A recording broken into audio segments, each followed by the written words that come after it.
Hey everybody, welcome to Surface Level, where we have curious conversations about the Black and queer experience. I'm Tony, your resident peacemaker. I'm Jordan, your resident idealist. And I'm Damon, your resident contrarian. And today, we're talking about if it's possible for some loud and proud behavior to go too far. This is too Black, too queer, too much. I didn't feel like there was anything wrong with how I was like dressing or speaking or moving my body or my voice, but it was a problem for everyone like outside of our four walls. Sometimes I feel like your personality or like what you are putting forward as your authentic self is often like what we've been conditioned to do based off of what we've been rewarded to do. I was rewarded for being mild-mannered, respectful, low voice, inside voice. Some of you niggas, grandmamas and aunties are Medea and Cora and Brown. Some of mine. Yeah. So like, I'm not gonna sit here and be like, why do they need to see that? Why the hell would you even want to go up that hill? Mm-hmm. Yeah. Like Todd is boring at the top of that hill. You know, like he is though. You know what that reminds me of? Aunt Bertha. You talk too much. Well, it makes me think about too much neck, Taquita.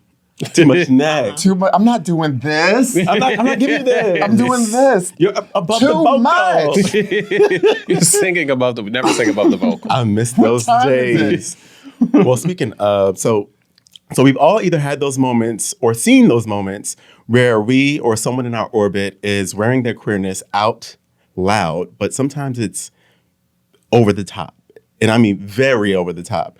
And so they're usually causing a scene, we know those people, of some sort, whether they're in person or online. And for some, that's always an expression of freedom. Whereas for others, it feels like it works sometimes against our community. So the question that we want to dig into today is, can you be too damn loud and proud? All right, and so I'm going to introduce our guest today. Our guest today is certainly used to projecting and flourishing amongst colorful personalities. You may have seen him gracing the Broadway stage in Motown the Musical or in his home transformation reality TV show on HBO Max, Breaking New Ground.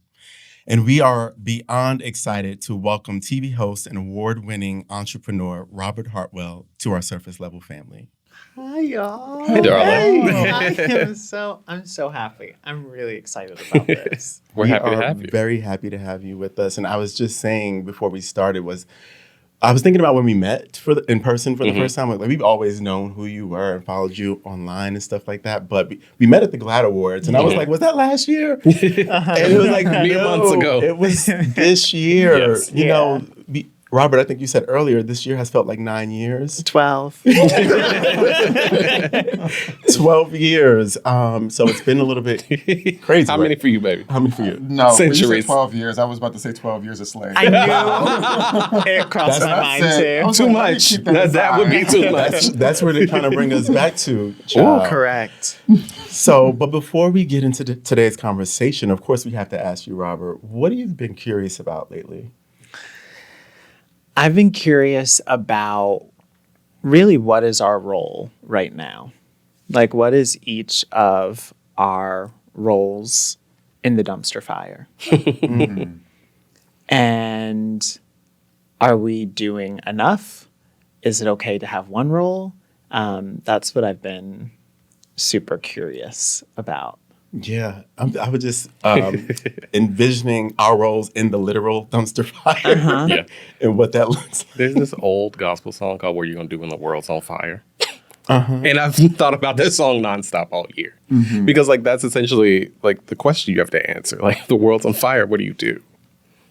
Well, you know, Do you our help big put it sis- out? Do you just burn it? Our off? big sis, You Lena gonna be Waite, peaceful she in the said- world. She says you be calm in the world because the world's going to always be crazy and going. So you have to be calm in the Yeah. world. And that has stuck with me. And that's one of my new things that I just pull out. Because y'all know I have things I pull out from people that have been in my life that kind of like influence me. And that's one of the things that I'm like, yeah, that's a good reminder to be calm in this crazy world. I definitely said that in the office, and people were like, I was just like, listen, the world is never going to be calm. You need to be calm in the world. People were just like, I was just like, You ate that. What it said, not meet my deadlines.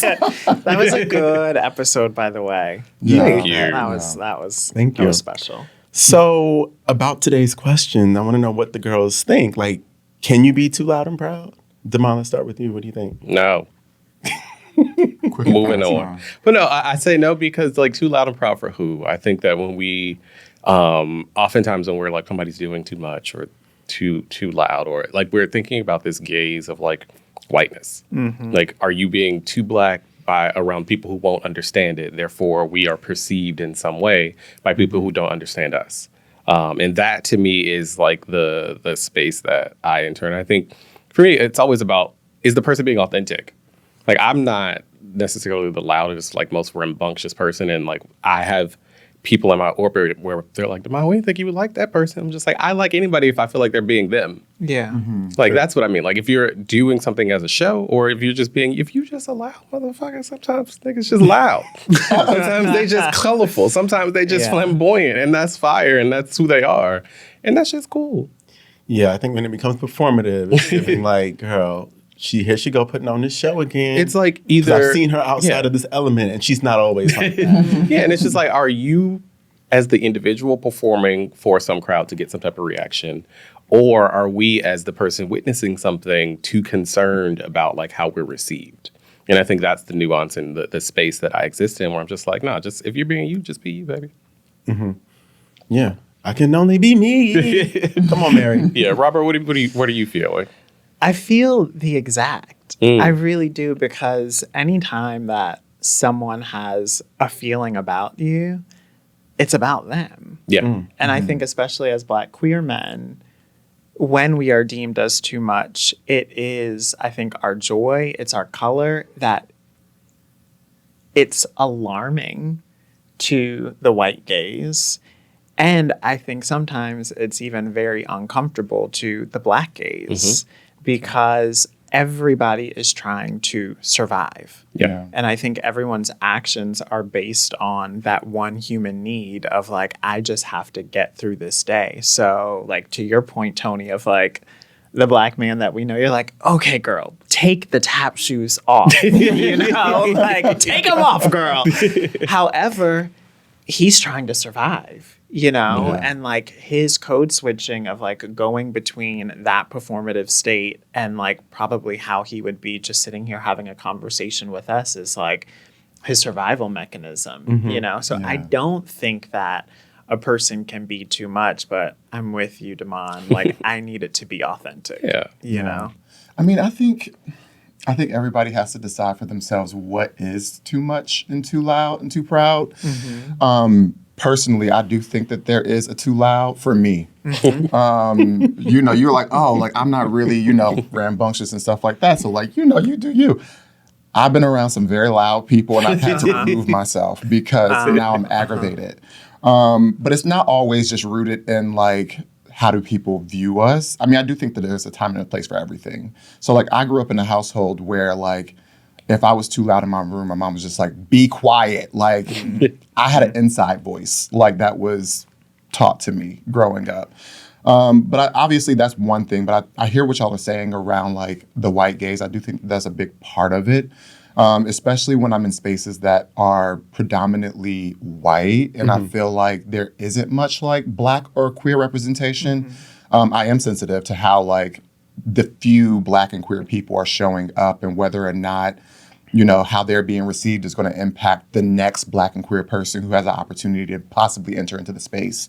So, yeah, I mean, I'll admit that I do adjust depending on like the environment, and I'm a little bit more loud and proud in spaces that I feel more safe. Yeah, Robert, I'm curious about your expression. You're very outwardly expressive, in my opinion, someone who has big style and good style. And I wonder for you coming up, like, was that always the case for you, or did that confidence that you now have come from somewhere over time? It all starts in our homes. Like, I'm listening to Jordan say, like, your parents were like, no, this is your inside voice. And my mom used to get in trouble with her sisters and her mom for how she would parent my brother and I, because she let us, I don't want to say talk back to her, but she would ask us like, no, what do you think? Like, say what you mean, say That's what beautiful. you feel. And so I never felt like I needed to be a smaller version of myself. And I think for her, like as a single mom, she's like, the louder they are and the more that they are just doing what makes them happy, they're not going to need me right now. Because like if Robert's in there like blasting Phantom of the Opera, like he is like in his own little world right now. Like I'm good. Now I can go like have my own peace and shut my door in this room. But I didn't feel that growing up. And so inside of my home, but when I would step outside, I was like very curious as to like why everyone looked at me the way that, because I was like, I didn't feel like there was anything wrong with how I was like dressing or speaking or moving my body or my voice, but it was a problem for everyone like outside of our four walls. Because we think like, you know, when I say we, I mean, I think that a lot of the Black parents that I grew up around, it was very much like stay in the child's place. Like even when the child is right and the adult is wrong, it's just like, well, don't actually talk back. Like, that's actually disrespectful to correct me. Why? No bad talk. No, I think like, so the theme of our season, it's called Black Famous. And we're like discussing all these like very Black kitchen table conversations. And as you were talking, I kept thinking about the like children should be seen and not heard essence of like so many Black families and parents have. And it's I don't know, in a lot of ways I think it's kind of harmful. And like even when like we like we're like I was listening to you and when we get into the spaces and it's just like, okay, well, let's perform or enact or moderate ourselves a bit so that like we don't make people uncomfortable, so that the door is easier going forward. And I kept and it was interesting, I started to think in that moment, I was just like, well, would the door be easier if like we acted like ourselves, so that when the next person came, then when they were acting like themselves, people weren't thrown off or scared or shocked by it? Like that's the thing. I think sometimes we perform in a way that's just like, oh, how can I make the white people as comfortable as possible? So therefore, when they see another Black person, they can comfortably invite them in versus like, why is the expectation not that those individuals, white, straight, whatever the scenario is that's different in identity from us, that has like the majority and the power sometimes. Like I think sometimes, and I always say this, I'm like the least valuable thing a person can be is comfortable. And like I think it could be more valuable for us to push them a bit more, because then like when the next person comes and like maybe that person like is from a place where you don't talk like everybody in the office, but they're still smart as shit. They're whatever the thing is, and like they're not then viewed as like, who's this loud bitch over there? Like, we don't do that here. Or who's this person that like doesn't speak as standard? Or who is this person that wears all these bright fucking colors and stuff? Like I worked in like the fashion industry. You say the word chic, like you never think multicolored kind of thing. And like I was my husband's friend, Dr. Dana, who was his maid of honor, her. And her dissertation was around this idea that like through like Eurocentric and white gaze, like we view like sophistication and everything is like muted, black and white, calm, pared back. So like any forms of loudness, expressiveness, flamboyance, like is the thing that makes, I'm going to use them loosely, uncomfortable. And like, I just don't want to take that on. And nor do I think taking it on is valuable in helping, like the more I think about it, and helping those that come behind me live in the space more authentically. Yeah. I mean, a slight departure from that and a little bit more of like where Jordan was coming from. I do think that there is a line when it comes to expression where it can go from expression to just being downright obnoxious to me. And that's when it gets into that performative piece of it. And I'm grappling with this thing that I was just kind of a concept around like representation ripple effect, where a few folks who go beyond just being loud and proud to being obnoxious kind of become a stereotype that represent, or the outsiders who are not in our community use to represent and think about and stereotype who we all are, even when many of us don't move about the world that way. Some of us do, some of us don't. We're not a monolith. And so I think that there's a difference between having, expression be a form of your power and being used as a tool for power versus it slipping into some caricature and that now becomes the narrative for our entire community. And I don't like that. And that's why representation is so important, so that people can see each one ain't like the other all the time. So there will be swaths of overlapping, ways that you can characterize our community, but that's not everyone. And I don't like when it becomes, describe someone gay. Oh, Damon, like this is given like what he has on right now, just because, and that's just by just looking. But then there's the over the top, the loudness, the flamboyance that then gets some weaponized, I think. Is that person's fault? I don't think like, it is. That like you're now deeming that person obnoxious, but why? I think sometimes it is obnoxious. But like, what is that line? I think the line is when it's performative for me. When it becomes like, if this is you every day, like we said earlier, then be that every day. But if it's not you every day, then don't turn it on when you come into the space because you got to be the focal point. I don't like that. Okay, I get that. When you feel like somebody's like a character. Yeah, I get that. Yeah. Well, there's like some online discourse happening right now. I love Keke Palmer. I think that she's fun. Like, I think that she's funny. I think she has great comedic timing. But there's a conversation happening around like whether or not what we see on camera connects to what we see like behind the scenes. And people are being like, they feel like she's turning it on like for the camera. And then it's like, oh, the gag is and all of this stuff. And but like, I guess there was like a leaked audio from like her talking to her mom or something about like her relationship. And they're just like, well, who's this? Like the actual voice don't even sound the same.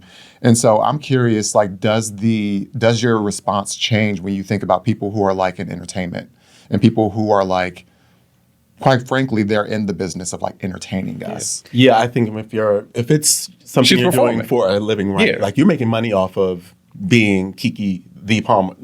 What they call it, Keke? Always got a job. Always got a job. I think in those cases, because I don't think it's a big departure from who she actually is. Yeah. And everyone, I know that everyone cannot just be full on. Honey, this one just, when this camera came on, I think like no one walks around like that 100% of the time. But if that's more in line with who you actually are and how you show up,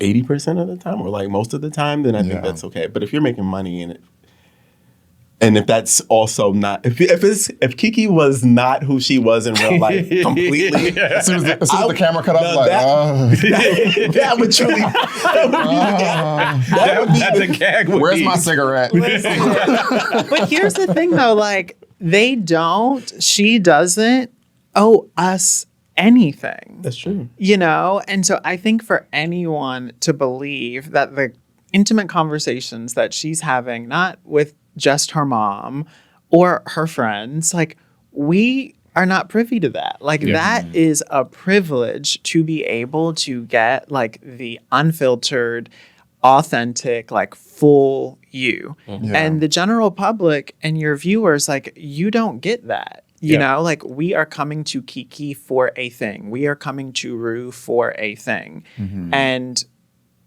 what they're giving their actual people, because we're not their actual people, that's not for us. Yeah. I think sometimes that's like we live in this like social media age where everybody feels like you have to be so thick, then that's my friend. That ain't your damn friend. Correct. She at work. Correct. In the same way that like when Oprah's was on her talk show, like maybe because then it felt like there was more of a wall between like Oprah on the talk show and Oprah and her palatial estate walking around with Sadie, the dog.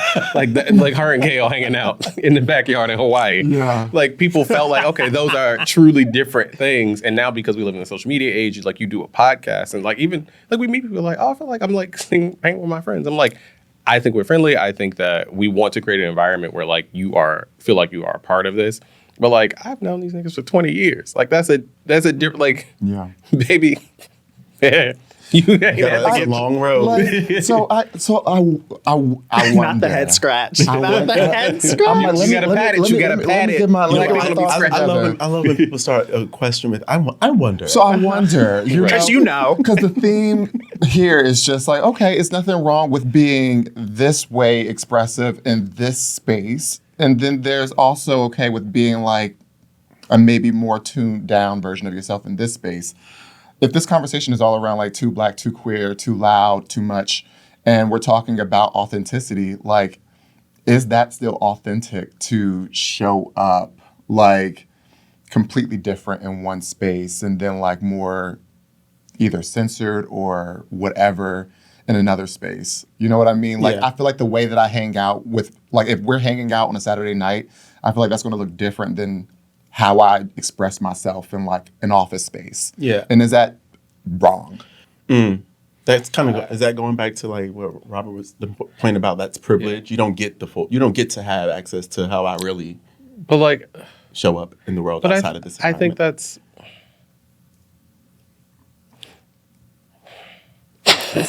I'm thinking in real time just about like, I think there's a lot of nuance to it. I think if we're having the Kiki Mama conversation, we're talking about a performer. And I think maybe it's a little easier to understand when it's like Beyonce on stage because she's like a singer and a dancer versus like a person whose their performance is conversation. So then I think people mistake the performance of like a formal conversation and like a conversation you have at home to be the same thing when they're not. It's performance, your job, and not. I think that you still would keep the essence of your personality to be a similar thing. Like your viewpoints wouldn't necessarily change. I think that, and I do think there's like an over stripping of blackness and queerness that we sometimes do so that we're like non-offensive. Like we want to be like Switzerland in the office so that they understand like, even though you see this, I'm just like you. And like, that's the thing that I, particularly when we're talking about corporate America, where like we've all kind of worked professional. We've all been in corporate America. And like, that was the thing that always bothered me about corporate America because it was about reducing blackness and queerness so that white straight people could feel unbothered or like not by me.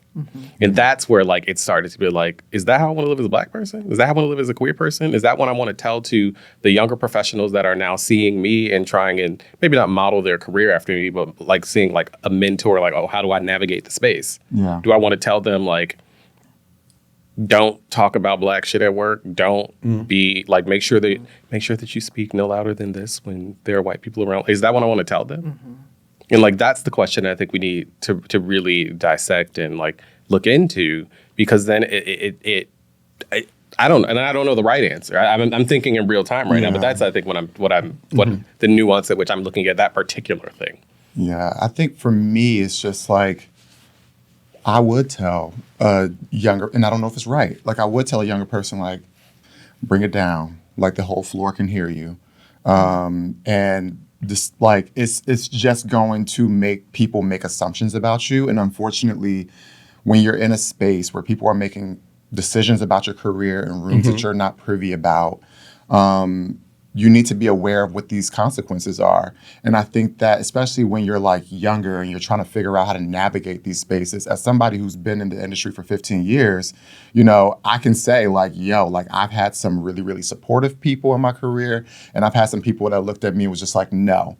And I just think that there is like something to be said for the fact that, like, yes, I want everybody to be exactly who they are, but also understanding that, like, there's a lot of unconscious bias, conscious bias, discrimination, outright hatred. And my thing is, like, if this is your goal and you're trying to figure out how to matriculate through this and you're laser focused on that, you have to put a plan in action. And that plan needs to be informed by the realities of the world that we live in. Yeah, that makes me think about a specific question when it comes to showing up as your full self. And I know that a lot of us preach, not everyone, but a lot of us do talk about the fact that why should we care about what others think about us? That's not for us. That's for them. They can have that. And I think we think about that a lot of times as it relates to like the white community maybe. But I also think about even in our own Black community when it comes to our, you know, parents and siblings and aunties and uncles and whatnot, and the line, or does being perceived as being extra give them ammo to judge us, and how do we feel about that? Do we care? I think that's why what you're doing here is so important, because what happens when we start to build our own platforms and our own places of employment and our own spaces, you then don't need that. And I think trying to level with a person who will never have their body policed, it's just an uphill battle that Yeah. I don't even want to say like we can't win, but like why the hell would you even want to go up that hill? Yeah. Like Todd is boring at the top of that hill. You know, like he is though, you know? No, I think that's fair. And I recently watched the Issa Rae documentary about the history of Black sitcoms or Black TV. And there's a section with like Oprah and Tyler Perry. And Oprah was talking about how she, on her show, when Barack Obama was running, endorsed Barack Obama. She said, "This is where I stand." She was like, "Nobody else needs to come on my show." And she was saying that there were people that were like, "Well, you know, Oprah, you're going to lose a certain audience, or certain people won't like this, and maybe you should have everybody." And Oprah said, "That's lovely," but she said, when you own your thing, then that's the end of the discussion. And I think a lot of this for me is rooted in class, and it's about upward mobility, finding economic freedom and status for a lot of people who didn't come from it. One of the avenues to do that are through systems and environments that we do not own. Yeah. And you, in a lot of ways, feel and sometimes have to, wherever you land on that scale, you land, perform a thing to climb to get to where Todd's at the top. Yeah. And like, I can't, I don't have anything else to say there. I mean, I love hearing the stories of, you know, people like Oprah Winfrey, like putting her foot down and saying that, like, I'm only interviewing Barack Obama. We're not talking to anybody else.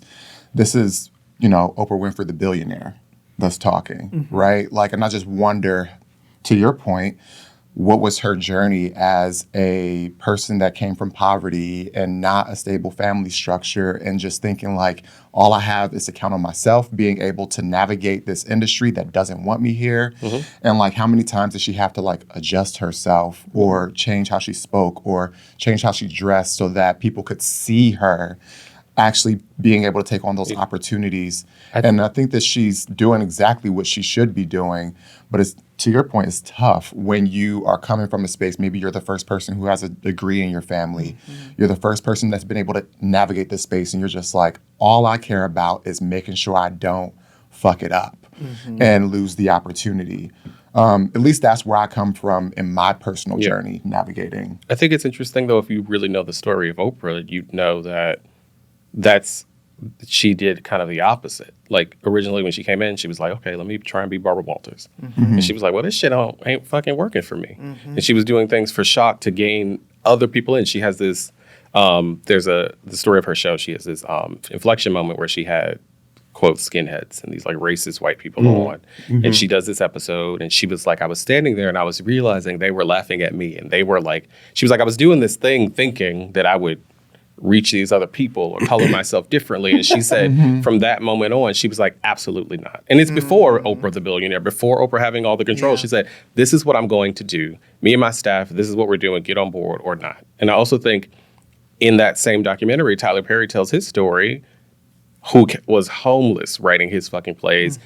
But the idea of ownership for him was essential from the beginning. Like when he had nothing. So it was not just a story of like, let me play the game until, and I think that's the thing, like as Black people, and it's like in Black families, so we're taught like, well, you play the game until you get to the thing. And like a lot of times it's just like, how much are we losing from all those years of playing a game and being some sad, or not sad, but just being some dimmed version of ourselves. Yeah, I mean, a lot of what you're saying makes me think about, like, do we get caught up sometimes? And not even just, we started talking about it's too Black, too queer, too much, and the focal point about being in the queer community and what that looks like. But now broadening that out to just the Black community at large and just us as a people, do we sometimes get caught up in performing extra because we think that's what people expect of us? And so when I think about that, you gave two examples when we were talking about Oprah and how she was like, I think this is shock value. This is going to get the people going. Tyler Perry, we know that sometimes is looked at as sensationalism. And it's very over the top. But it also is a reflection of us as a people, even if we don't want to admit that. Because we're not a monolith. Like, and that's the thing. Like, I'm not Tyler Perry's target audience all the time. Sometimes. Did you say Tyler the Perry? No, I didn't say Tyler Perry. I just like everybody's Tyler the Perry. Well, actually, you know what the funny thing is? We talk about this journey through class. Like, I went to Tyler Perry's plays when I lived in Chicago. Same. I And wish I Trenton, could- Honey, I went to I Know The I've Been tapes, Changed. the VHS. You know Yes. what's crazy? I went and saw I Know I've Been Changed with Headless Tom Hayes, one of my favorite singers in it. And Tempress from Femme Queen Crazy Sexy Cool was in the play. Oh. Yeah, she played before she transitioned like this character that was figuring out their queerness or gayness. And I remember the character, and then Tempress posted about it like maybe a few months ago. And I was just like, get the fuck out of here. I was like, that was you. It was one of those things where like, it was such a crazy experience because she was talking about how she had always loved performing in like theater. And then she was in the Jellicle Ball last year and it's coming to Broadway. And she was like, it was a post about like how it was incredible to like be back performing. And then she was like, she was showing what she was in. I was like, you out of your goddamn mind. My mind was blown. Yeah. But I say all this stuff. Now, where I'm in my life, I'm not the target audience for most of the things that come out of Tyler Perry Studios. That's fine. Someone is. And like what I think is important for me is to not be one of those like people like, why we gotta be there? Why everybody gotta be some of you niggas, grandmamas and aunties are Medea and Cora and Brown. Some of you, and some of mine. Yeah. So like, why I'm not gonna sit here and be like, why do they need to see that? Because you know what we're thinking about, why do white people need to see that? Why do rich people need to see that? Why do like that's what we're really questioning? And I'm just like, let the people be. If they like it, I love it, honey. I think it like what I'm hearing from this conversation, I think ties back to what you, Robert, said earlier in the episode. I think that everybody's trying to find a way to survive. And I think that a lot of people behave based off of behavior that's been rewarded in the past. You know, like the childhood, right? Like I was rewarded for being mild-mannered, respectful, low, like, you know, low voice, inside voice.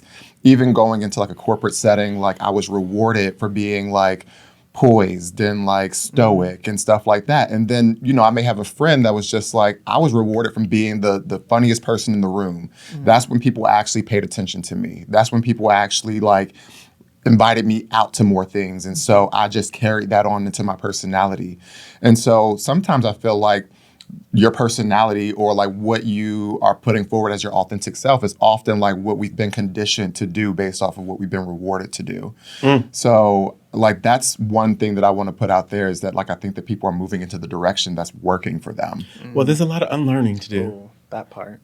There's a lot of unlearning because like that just spoke to me when you said people's personality becomes what they've been conditioned to do and it's given like, okay, let's unpack that.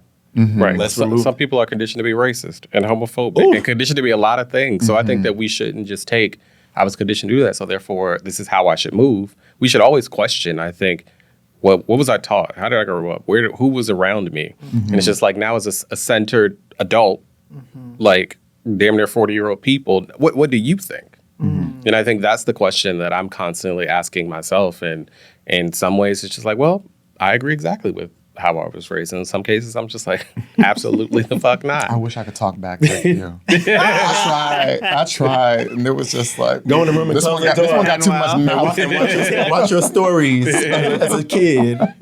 Fun. So I want to take it to a quick like wrapping up question here. And as we're talking about respectability and societal norms, and that's what when we started this podcast, we are rejecting society's, you know, expectations of us and who we should be and flipping that on its head. That's really what we wanted to do and what we've been doing for the last 5 years. And so I want to know if there is a societal norm or something around respectability that you would love to get rid of. And so I can start while the girls think. And you know, no shade and much respect to Michelle Obama, love her down. But we have moved away from when they go low, we go high. Because when I think turning the other cheek, I ain't turning any cheeks. Yeah, we're going to hell. Unless it's in the bed. Unless it's in the bedroom. Actually, unless it's in the bedroom. I still was hurting those cheeks, baby. Turning them out. But I'm not turning a blind eye or turning another cheek and taking the high road all the time, because I think now, especially right now, you gotta check these motherfuckers. You have to. And it depends how you do it is up to you. That can be, you can have some tact with that if you want. You don't have to. But I think we can no longer just turn the other cheek or take the high road when the opposition is not. They ain't taking no high road, and they don't care to, come and meet in the middle and have a conversation where two people into the room with brains. My brain into the room. Did your brain into the room? Is your brain in the room with us? I don't think so. So I want to get rid of that societal expectation of taking the high road. Any other thoughts on what you want to get rid of? What would I like to get rid of? I would like to get rid of the idea that white people non-Black people should not be aware of Black culture and things. And what I mean is, if I'm entering a space, I know about living single, I can also hold a conversation about friends, which I think is fine. It's helpful to human beings that are existing and being together. And I would like to be in more spaces where the people who friends is the baseline for their knowledge can also look back at me and have a conversation about living single, because I think that is just important culturally to the history of America, sitcom and cinema. That's I love the smile at the end. Very smart. That was kind of said. Now say something else I don't like. I dare you to. I'm curious if you because you don't have the scholarship. No, that would be a nice one to get rid of. I remember the first year that I moved to New York, there was a Black woman that recruited me to this advertising agency from Howard. And she had an open door policy for me, because she was just it's not a lot of us here. So if you have questions, let me know. Her name is Sandra. And I came into her office and I was just I'm having a hard time on my team.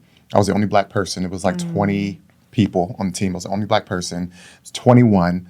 First time in an environment that wasn't predominantly Black. So I grew up in a predominantly Black hometown, went to HBCU.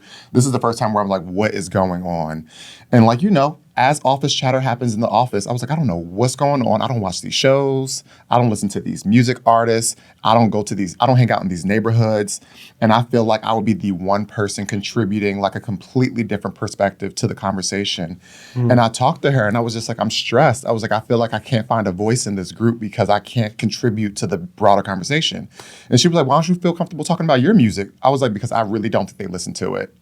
And she was I think you need to just start bringing it up. And honestly, even after her saying that, it still took me until I actually reported into a boss that was genuinely asking me about my interests for me to feel comfortable sharing. So I agree. I think that I really wish that I just wish that there was a pressure for non-Black people to be interested in Black culture. I think it's very easy for us to go into these spaces and us kind of end up being invisible. So I don't know if that answers your question, but that definitely brought a thought to me. My first job, I was living in Boston. We celebrated Black History Month. Me and my 5 Italian team members. And every week I had something on the board and we talked about different Black figures every day for a month. Said maybe we gonna wake it up in here. It was day one, Harriet Tubman. We all know, right? Okay, if we don't. I'm obsessed with that. You're we're gonna have school. Baby, I'm fucking nuts. But it's just wake it up. It was that Ebony K. Williams history brunch. I live. Oh God, the one episode I've not been on, and I was so sad I missed her. Everything, honey. Yeah. What about you, Robert? Any thoughts on societal norms around respectability that you want to reject or get rid of, or? Yeah, I think it's going back to what you're saying around when I just don't play in our face.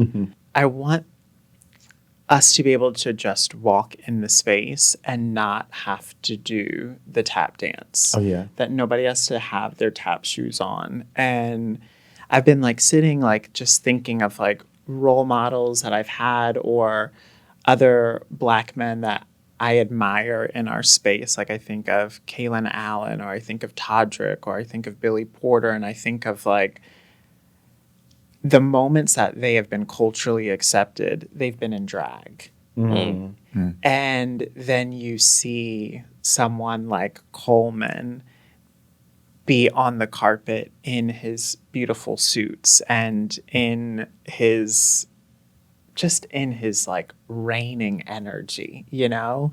And I have like been watching, for instance, like Kaylin on social and seeing like how his content has shifted and how he's like talked about that I just want to be respected. Like I don't want to have to do that thing. And so I want that social norm of us needing to be a pageant for you to celebrate. Yeah. Yeah. That went there. You don't have to be that character. Yeah. And we shouldn't have to be. So, all right, that is all the time we have this week. Robert, it's been a pleasure. Thank you for joining us. Thank you for letting me be with you. Yeah, it was a lot of Y'all are so special. Thank you. And I don't know if there's anything you would like to let the world know about, or where to find you on social if people are interested. They can find me on Instagram at Sir Robert Takes Pics. All right. Okay, and so Surface Level is produced by Taylor Hosking and edited by Drew Brown. Our social media producer is Demetrius Spidel. Our chief of staff is Kashif Wright. And if you've enjoyed this conversation, let's keep it going. Let us know your thoughts and questions at surfacelevelpodcast.com. And remember, stay curious. Woo! That was so fun.